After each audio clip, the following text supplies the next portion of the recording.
आज विश्लेषण master stroke में होगा उस खतरे का जिसकी आज पिछले कुछ महीनों से तेजी से बढ़ती ही चली जा रही है। ये खतरा है खालिस्तान आतंक के दोबारा सर उठाने का। पिछले 2 हफ्तों में खालिस्तान आतंकियों की कई वारदात सामने आ चुकी है और ताजा मामला मोहाली में इंटेलिजेंस विभाग के दफ्तर पर हमले को लेकर है। हालांकि इस हमले में कोई बड़ा नुकसान तो नहीं हुआ, लेकिन इस हमले ने ऐसे खतरे की घंटी बजा दी है जो अब तक सामने नहीं आए थे। सबसे बड़ा खतरा है वो हथियार जिससे मोहाली में हमले को अंजाम दिया गया। ये हथियार पता है कौन सा है? आरपीजी यानी rocket propelled grenade. RPG Jammu Kashmir में इक्का दुक्का बार ही आतंकियों के हाथ में नजर आया था, इक्का दुक्का बार। इस मामले में अपडेट ये है कि पंजाब पुलिस ने अब से कुछ देर पहले रॉकेट लॉन्चर को बरामद कर लिया है। पुलिस ने शक के आधार पर बहुत सारे लोगों को हिरासत में भी लिया है। हिरासत में लिए गए लोगों से पूछताछ अभी चल रही है। पुलिस को कई अहम सुराग मिले हैं, लेकिन उन्हें गोपनीय रखा गया है। जल्द ही इस मामले में कुछ नए खुलासे होने की उम्मीद है। रॉकेट लॉन्चर भले ही बरामद हो गया हो, लेकिन इसका पंजाब पहुंच जाना ये बता रहा है कि आईएसआई अब पंजाब में पूरी ताकत झोंक रही है और खालिस्तान की आग फिर से भड़काने के लिए उसने न सिर्फ नया संगठन बना लिया है, बल्कि आतंक के कई नए मॉड्यूल्स और चेहरे भी तैयार कर दिए हैं। पाकिस्तान की इस खालिस्तान वाली साजिश को डीकोड करना आज हमारी जिम्मेदारी है और ज़रूरी भी है, और इसीलिए मास्टर स्ट्रोक की ये कवर स्टोरी आपको देखनी चाहिए। मोहाली धमाके में भले ही नुकसान कम हुआ है, लेकिन ये धमाका कितना बड़ा और खतरनाक है ये समझने के लिए पहले आप इन तस्वीरों को देखिए।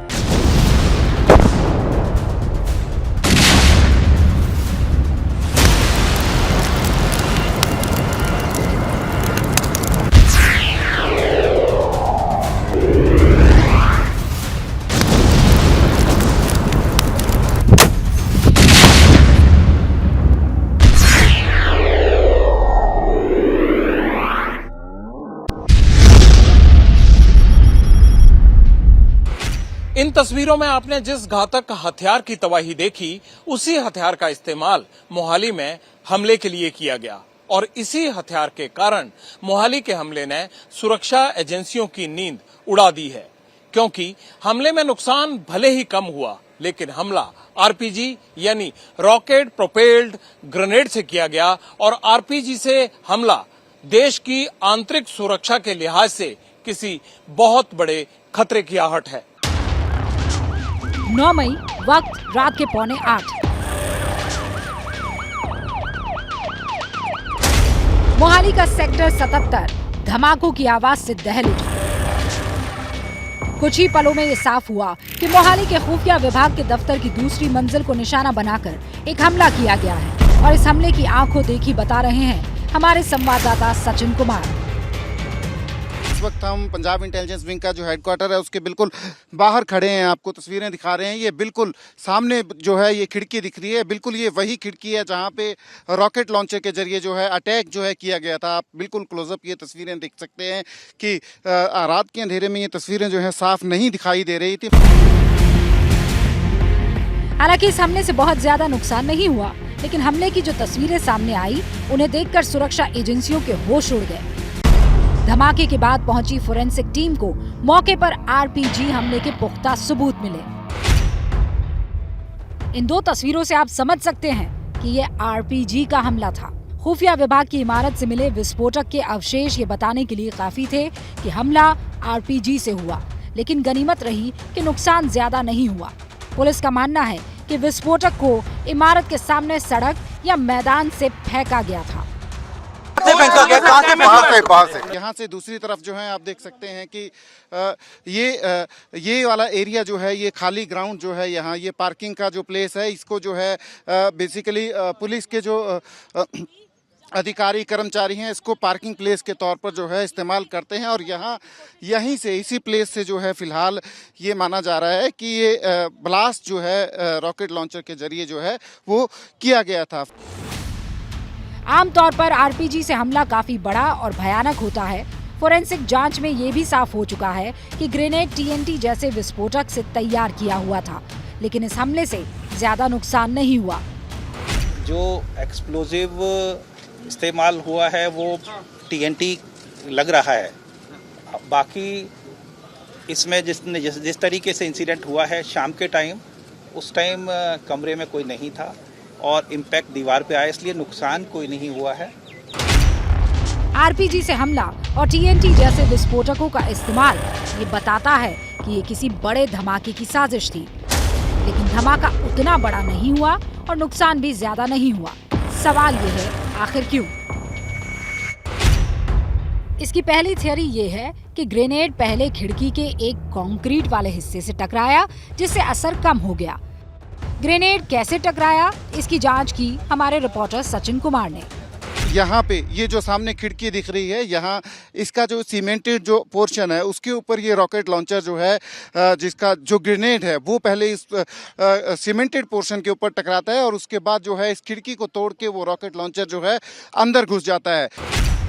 दूसरी थ्योरी है कि ग्रेनेड कांच की खिड़की तोड़कर इमारत में पहुंच तो गया, लेकिन वहां फटा नहीं। खुशकिस्मती थी कि ग्रेनेड जो है बर्स्ट नहीं हुआ। अगर ग्रेनेड फट गया होता तो बहुत ज़बरदस्त डैमेज होता और काफ़ी लोग मारे भी गए होते। पंजाब पुलिस का कहना कि ये माइनर अटैक है, मैं इससे सहमत नहीं हूँ। बड़ा ज़बरदस्त सिक्योरिटी लैब्स है। इस हमले में नुकसान भले ही कम हुआ है, लेकिन इसे एक बहुत बड़े खतरे की आहट माना जा रहा है। अब तक मिले सुरागों से ये साफ हो चुका है कि इस हमले का ब्लूप्रिंट पाकिस्तान और आईएसआई ने तैयार किया है और कोशिश भारत में एक बार फिर खालिस्तान की आग को भड़काना है। देखिए, पाकिस्तान भारत में एक बार फिर से खालिस्तान की आग भड़काने में लगा हुआ है, ये बिल्कुल क्लियर है। और इसका सबसे बड़ा सबूत तो पिछले कुछ दिनों में जो वारदात हो रही है उसकी क्रोनोलॉजी से आप समझ लीजिए।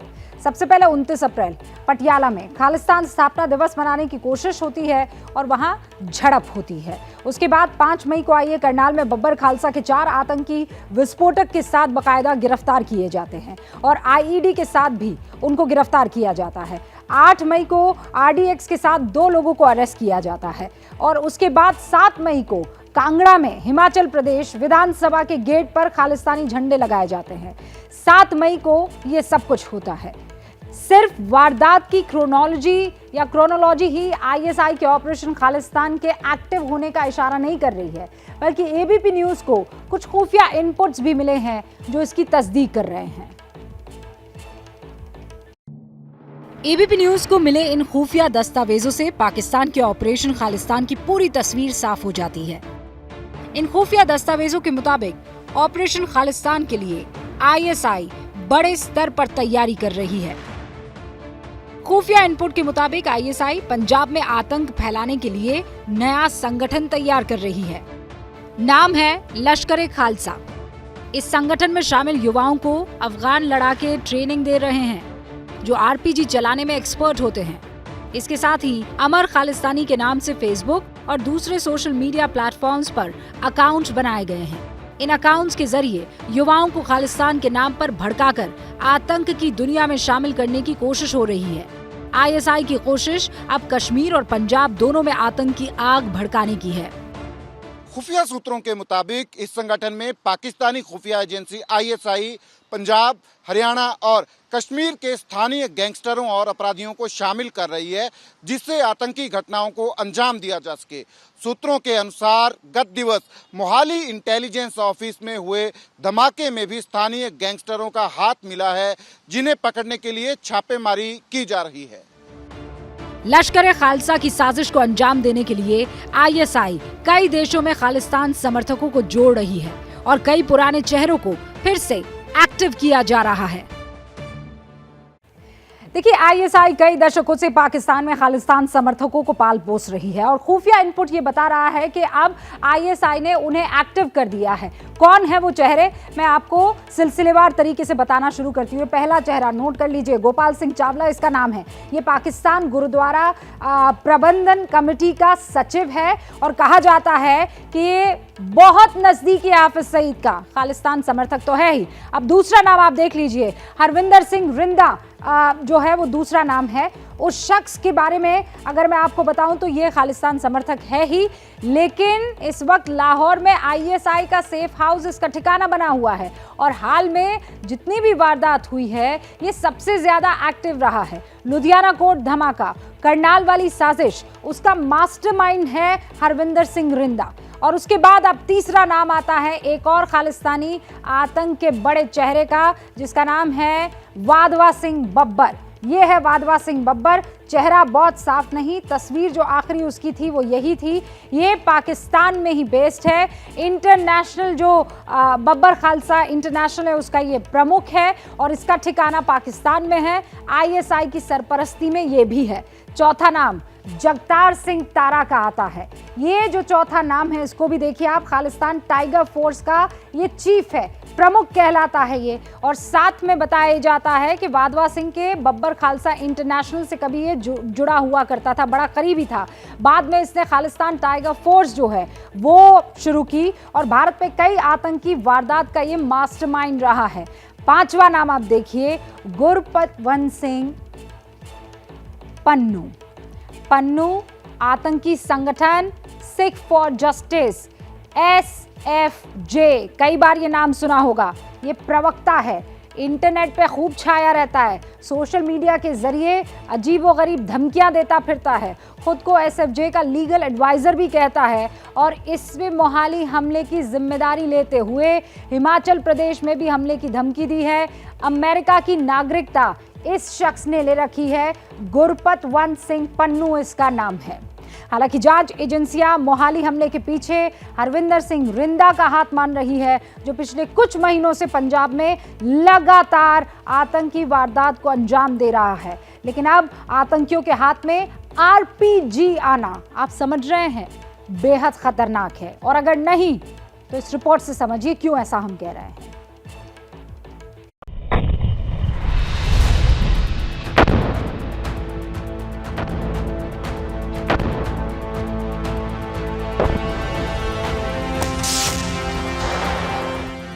माना जा रहा है कि मोहाली में RPG-22 से हमला किया गया, लेकिन RPG-22 से हमला होना कई सवाल खड़े करता है और बहुत से बड़े खतरे की आहट भी, क्योंकि भारत और पाकिस्तान की सेना RPG-22 का इस्तेमाल नहीं करती है। इसका इस्तेमाल अफगानिस्तान में तालिबान लड़ाके करते हैं। तो क्या अब पाकिस्तान तालिबान के हथियार भारत में दाखिल करवा रहा है? RPG-22 को आम इंसान ऑपरेट नहीं कर सकता है। तो सवाल ये है कि क्या पाकिस्तान की सेना RPG ट्रेंड आतंकी भारत भेज रही है? तीसरा सवाल ये कि RPG जैसा हथियार ड्रोन से नहीं भेजा जा सकता, तो क्या इसे नशे की तस्करी वाले रूट से भारत भेजा गया? पिछले साल जम्मू कश्मीर में पाकिस्तानी आतंकी उस्मान से RPG-7 बरामद हुआ था। घाटी में एक विदेशी आतंकवादी से पूरे 2 दशक बाद RPG बरामद हुआ था और अब RPG का पंजाब पहुंचना सुरक्षा एजेंसियों के लिए नया सिरदर्द है। करीब 500 मीटर तक सही निशाना लगाने वाला यह हथियार VIP सुरक्षा के लिए भी बड़ा खतरा है। इसलिए मोहाली धमाका भले ही छोटा था, लेकिन बड़े खतरे की आहट भी। आजकल देश में ये मुद्दे खबर बने हुए हैं और ये मुद्दे हैं हनुमान चालीसा का पाठ, वाराणसी की ज्ञानवापी मस्जिद के नीचे मंदिर, ताजमहल का तेजो महालय होना और इस लिस्ट में आज एक नया मुद्दा भी जुड़ गया है, कुतुब मीनार का विष्णु स्तंभ होना।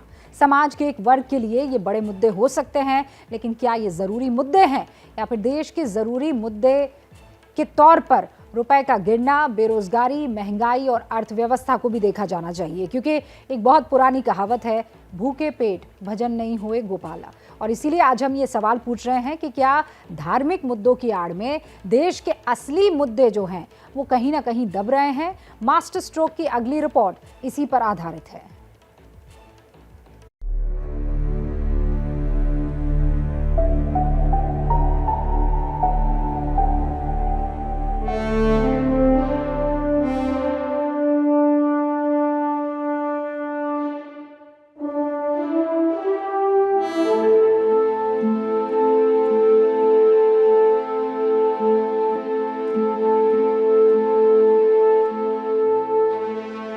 साढ़े 72 मीटर लंबी कुतुब मीनार यूनेस्को की वर्ल्ड हेरिटेज साइट है।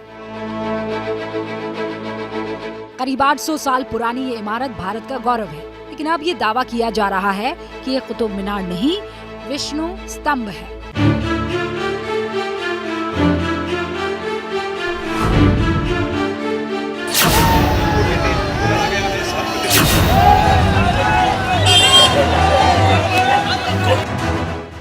कुतुब मीनार के पास आज कुछ हिंदू संगठनों के कार्यकर्ता पहुंच गए। वो कुतुब मीनार की तरफ बढ़ रहे थे और दावा कर रहे थे कि वहां पर वो हनुमान चालीसा पढ़ेंगे। संवाददाता जैनेन्द्र कुमार की रिपोर्ट देखिए।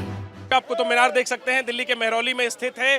देश और दुनिया में इसकी ख्याति है और इस कुतुब मीनार के ठीक सटे सड़क पर प्रदर्शन की तस्वीर आपको दिखाते हैं। आप देख सकते हैं कि भगवा झंडा लेकर कुछ लोग यहां पर पहुंचे हुए हैं, नारेबाजी कर रहे हैं और इनके हाथों में जो प्लेकार्ड है उस पर आप साफ तौर पर पढ़ सकते हैं, लिखा है कुतुब मीनार नहीं विष्णु स्तंभ कहिए। हमारी मांग है कि इसको हमारे तीर्थ स्थलों को मुसलमानों के चंगुल से मुक्त किया जाए और हमारे इस कुतुब मीनार का नाम भी हिंदू के विष्णु रखा जाए, जैसा कि मेरे प्ले कार्ड पर अंकित है। हमारा जो देश सनातनों का देश रहा, किसी भी कारणवश जिसने भी इसके स्वरूप को बदला, पहले तो जो इमारतों के साथ छेड़छाड़, जो स्वरूप बदला गया तो हमें पूर्णतः वो दोबारा से उसी स्वरूप में चाहिए। यहाँ पे मूर्तियाँ मिली हैं विष्णु भगवान की, तो ये स्तंभ जो है विष्णु स्तंभ के नाम से जाना जाए। क्यों कुतुब मीनार को विष्णु स्तंभ के नाम से जाना?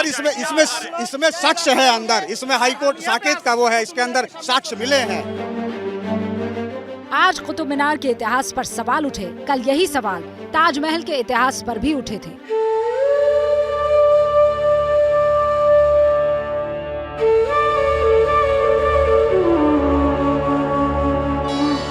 ताजमहल तो दुनिया के 7 अजूबों में शामिल है। आज तक तो इतिहास में यही पढ़ा था कि ताजमहल को शाहजहां ने अपनी बेगम मुमताज महल की याद में बनवाया था। लेकिन एक बार फिर से ये दावा किया जा रहा है कि ये ताजमहल नहीं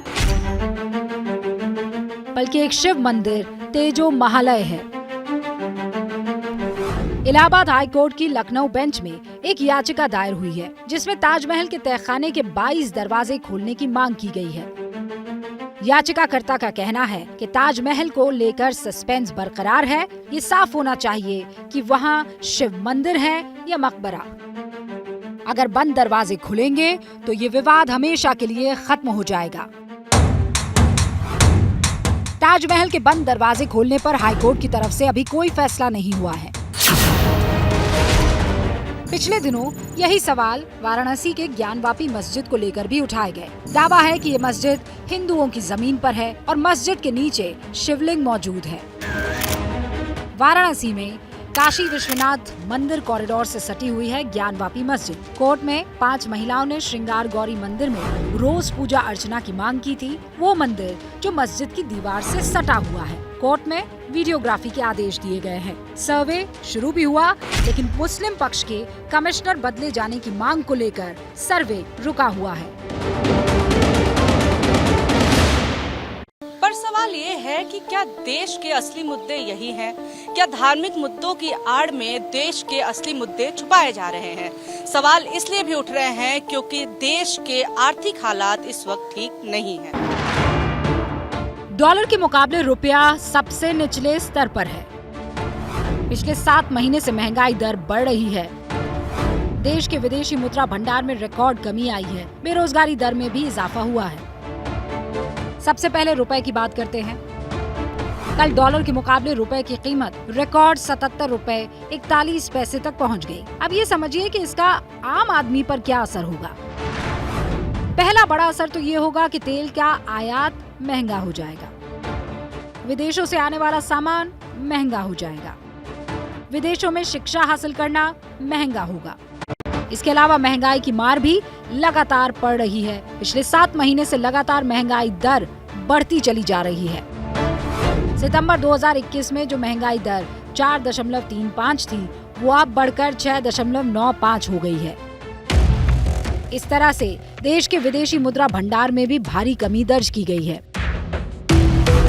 सितंबर 2021 में देश का मुद्रा भंडार 642 बिलियन अमेरिकी डॉलर यानी करीब 49,61,000 करोड़ रुपए का था, जो अब घटकर 598 बिलियन अमेरिकी डॉलर यानी करीब 46,22,000 करोड़ रुपए रह गया है। यानी सिर्फ 8 महीने में देश के विदेशी मुद्रा भंडार में 45 बिलियन अमेरिकी डॉलर की कमी आ चुकी है।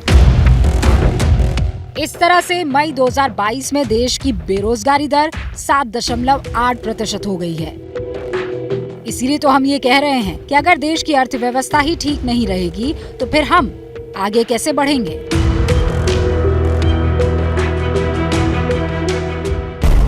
ड्रैगन की दोस्ती में लगी लंका में आग।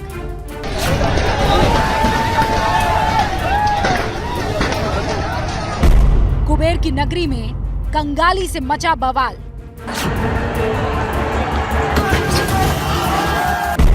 जनता के आक्रोश से हिल गई सरकार।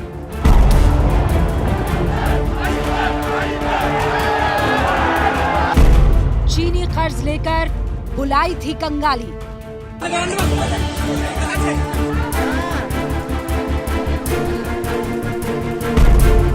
अजगर जाल में फंसे श्रीलंका में अब कैसे थमेगी बर्बादी।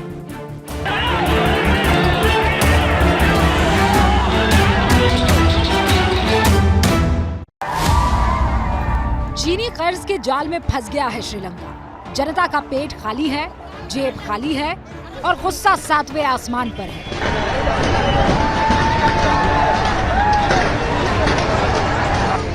यही होता है जब नेता अपने स्वार्थ के चलते देश के हितों से समझौता कर लेते हैं। श्रीलंका को बर्बाद होते देखा तो जनता का गुस्सा आग की शक्ल में फूटा। ये जली हुई बसें इसी गुस्से की गवाही दे रही हैं।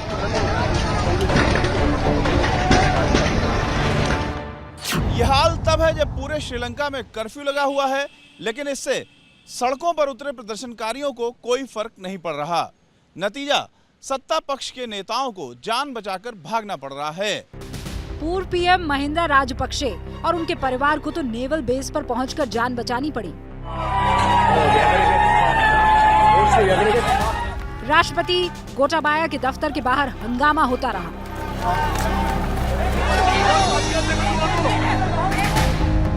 हालात इतने खराब हैं कि कर्फ्यू लगाने के बावजूद राष्ट्रपति गोटाबाया को लोगों से शांति की अपील करनी पड़ी। मैं सभी से अपील करता हूं कि शांति रखें, हिंसा बंद करें और बदले की कार्रवाई को बंद करें, चाहे किसी भी राजनीतिक विचारधारा से हो। आर्थिक संकट से निपटने और राजनीतिक स्थिरता के लिए सभी की सहमति से कदम उठाए जाएंगे। ताजा आगजनी और हिंसा की शुरुआत हुई सरकार विरोधी प्रदर्शनकारियों पर सरकार समर्थक प्रदर्शनकारियों के हमले के बाद। इसके बाद तो पूरे श्रीलंका में सरकार समर्थकों पर विरोधियों का गुस्सा फूट पड़ा। මේ මිලේච්ඡත්වයට රාජපක්ෂ ජනාධිපතිවරයා රාජපක්ෂ අගමැතිවරයා ප්‍රමුඛ මේ ආණ්ඩුවට සම්බන්ධ සියලුම දෙනා වග කියන්නට ඕන. මේක සැලසුම් සහගත දෙයක්. මේක හිතාමතා කරපු දෙයක්. कल ही राजपक्षे परिवार के पुश्तैनी घर को फूंक दिया गया। सरकार के समर्थक नेताओं के 1 दर्जन मकानों को फूंक डाला गया। सत्तारूढ़ पार्टी के होटल्स, दुकानों पर हमला किया गया। प्रदर्शनकारियों के बीच घिरे एक श्रीलंकाई सांसद ने खुद को गोली मार ली। ये स्पष्ट रूप से दिखता है कि श्रीलंका के वर्तमान गंभीर आर्थिक संकट के लिए राजपक्षा सरकार की पुअर और इररिस्पॉन्सिबल फिस्कल मैनेजमेंट पॉलिसीज जिम्मेदार रही हैं। राजपक्षा सरकार के द्वारा जो डेब्ट पॉलिसीज थी वो भी बहुत ही गैर जिम्मेदाराना तरीके से उसे संचालित किया गया। श्रीलंका लगातार कर्ज पे कर्ज लेता गया, लेकिन उसे वो कैसे वापस करेगा इसके बारे में श्रीलंका ने कोई विचार नहीं किया। लेकिन लोग 2 बार राष्ट्रपति रहे महिंदा राजपक्षे और मौजूदा राष्ट्रपति गोटाबाया से नाराज क्यों हैं? वजह है भारी कर्ज के चलते श्रीलंका के बिगड़े हालात। श्रीलंका के पास बाहर से सामान मंगवाने के लिए अब विदेशी मुद्रा नहीं बची है। ना तो पेट्रोल मंगवा सकते हैं, ना जीवन रक्षक दवाइयां आ सकती है, ना खाने पीने की चीजें मंगवाई जा सकती है। जिंदगी रुकी तो कदम सड़कों पर निकल आए। आम जरूरतों के सामान के लिए लंबी लाइनें हैं। बिजली की कमी से लंबे कट लग रहे हैं। ये हालात बने हैं चीन की अजगर नीति में फंसने की वजह से। श्रीलंका फ्रीडम पार्टी के राज में श्रीलंका ने भारत को दरकिनार कर चीन के साथ दोस्ती बढ़ाई। 2010 से 2020 के बीच चीन श्रीलंका में सबसे बड़ा निवेशक बन गया। इसी दौर में श्रीलंका चीन के बेल्ट एंड रोड प्रोजेक्ट का हिस्सा बन गया। इन्हीं के राज में श्रीलंका ने हम्बनटोटा और कोलंबो पोर्ट 99 साल के लिए लीज पर दे दिए। खूब पैसा आया और खूब मुफ्त की योजनाओं में उड़ाया, पर कोरोना काल में सीधा असर कमाई पर पड़ा और तब श्रीलंका एक ऐसे जाल में फंस गया जहां अब उसके पास कर्ज चुकाने को भी पैसे नहीं हैं। भारत भी इस पूरे मामले पर नजर रखे हुए है। भारत की नेबर फर्स्ट नीति को ध्यान में रखते हुए भारत ने इसी साल में ही श्रीलंका के लोगों को 3.5 अरब डॉलर से ज्यादा का सहयोग दिया है। ऐतिहासिक संबंधों के साथ श्रीलंका के करीबी पड़ोसी देश के रूप में भारत वहां लोकतंत्र, स्थिरता एवं आर्थिक स्थिति के पटरी पर आने का पूरा समर्थन करता है। वहीं चीन फिर से श्रीलंका पर नए कर्ज के नाम पर डोरे डाल रहा है, जो भारत के लिए चिंता की बात है। भारत इस बात को बेहद अच्छी तरह से समझता है कि चाइना जैसा विस्तारवादी, उपनिवेशवादी, आधिपत्यवादी और अवसरवादी राष्ट्र श्रीलंका की इस गंभीर आर्थिक स्थिति का फायदा उठाने की कोशिश कर सकता है। वो इसका शोषण करते हुए अपने आधिपत्यवादी मंसूबों को श्रीलंका में थोपने की कोशिश कर सकता है। और यदि चाइना का प्रभाव श्रीलंका में और अधिक बढ़ता है तो ये भारत के स्ट्रेटेजिक इंटरेस्ट में भी नहीं होगा। लेकिन जिस तरह चीन ने कर्ज का जाल बुना है, उससे निकलना श्रीलंका के लिए आसान नहीं होगा। ये अजगर नीति है क्या? मैं आपको समझाती हूँ। चीन सबसे पहले इसमें करता क्या है? पैसे देता है, या तो निवेश के तौर पर या फिर कर्ज के तौर पर वो किसी भी मुल्क को पैसे देता है। इसके बाद शिकंजा जो है वो कसना शुरू कर देता है। श्रीलंका के साथ ऐसा ही किया चीन ने। इस वक्त श्रीलंका में चीन के 50 प्रोजेक्ट्स चल रहे हैं, 50 ऐसे प्रोजेक्ट्स हैं। श्रीलंका को कर्ज देने के मामले में चीन दूसरे नंबर पर है। श्रीलंकाई कर्ज में चीन का हिस्सा कितना है? 10% के आसपास। श्रीलंका में विकास परियोजना में हिस्सेदारी कितनी है? 23% के आसपास। इस तरह BRI प्रोजेक्ट के तहत चीन ने कर्ज और निवेश कितना किया है? 85,000 करोड़ रुपए का। देखा आपने, इस तरह चीन जाल फैलाता है, अपने शिकार को धीरे धीरे जकड़ता है और फिर लूट करता हुआ चीन दिखाई देता है। चीन का श्रीलंका पर इस वक्त कुल कर्ज कितना है?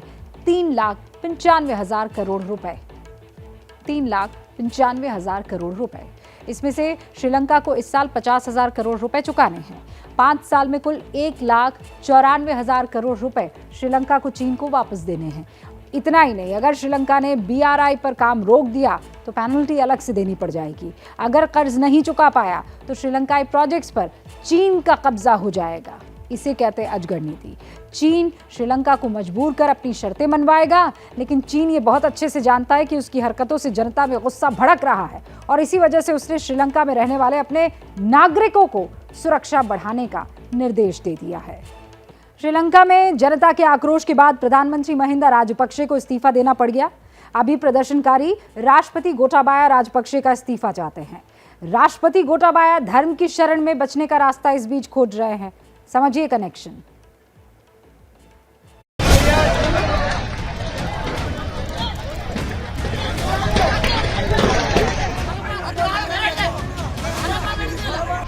श्रीलंका में कर्फ्यू के बाद भी लोग डटे रहे। हजारों प्रदर्शनकारी सड़कों पर जमे हुए हैं।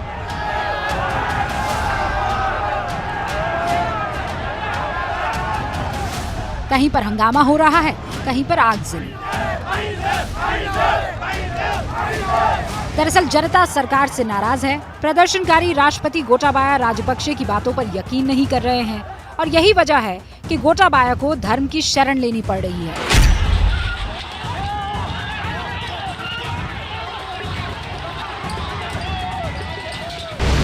प्रदर्शनकारी प्रधानमंत्री महिंदा राजपक्षे के बाद अब राष्ट्रपति गोटाबाया राजपक्षे का इस्तीफा मांग रहे हैं, लेकिन गोटाबाया इस्तीफे के लिए तैयार नहीं है। श्रीलंका एक बौद्ध धर्म बहुल देश है, जहां करीब 70% आबादी बौद्धों की है। यहाँ की राजनीति में 4 प्रमुख बौद्ध अनुमंडलों का रोल रहता है। ये 4 बौद्ध अनुमंडल हैं: मालवट्टा, जिसके महानायक है सिद्धार्थ सुमंगला थेरा; असगिरी, जिसके प्रमुख है गणरत्ना थेरा; अमरपुरा, जिसके प्रमुख है दुदाम्फला चंद्रश्री थेरा; और रामन्या अनुमंडल, जिसके प्रमुख है माकुलेवे विमला थेरा। इन सभी ने राष्ट्रपति गोटाबाया को पत्र लिखकर जनता की राहत के लिए नीतियां बनाने और अंतरिम सरकार के गठन का अनुरोध किया था। इतना ही नहीं, इन धर्मगुरुओं ने प्रदर्शनकारियों पर हमले का कड़ा विरोध किया है। ये बातें गोटाबाया के खिलाफ जाती हैं। अब राष्ट्रपति धर्मगुरुओं के जरिए प्रदर्शनकारियों को शांत कराने की कोशिश में है। तस्वीरें जो सामने आ रही हैं वो बताती हैं प्रदर्शनकारियों में कुछ बौद्ध भिक्षु भी शामिल हैं। बौद्ध भिक्षु सरकार के खिलाफ मार्च भी निकाल चुके हैं, जिससे लग रहा है कि गोटाबाया के लिए आने वाले दिन आसान नहीं होंगे। श्रीलंका में गो होम गोटा की मुहिम चल रही है। ऐसे में अगर बौद्ध भिक्षुओं ने कड़ा रुख अपनाया तो गोटाबाया को कुर्सी छोड़ने पर मजबूर होना पड़ सकता है। गोटाबाया अब तक अंतरिम सरकार के गठन के लिए तैयार हो चुके हैं, लेकिन विपक्ष 4 मुख्य मांगों पर अड़ा है। राष्ट्रपति गोटाबाया इस्तीफा दे, दूसरा 18 महीने के लिए अंतरिम सरकार का गठन हो, श्रीलंका में राष्ट्रपति प्रणाली को खत्म किया जाए, राष्ट्रपति से ज्यादा अधिकार संसद के पास हो। गोटाबाया इन मांगों का समर्थन नहीं करते हैं और इसीलिए पीएम महिंदा राजपक्षे के इस्तीफे के बाद भी पेच फंसा हुआ है।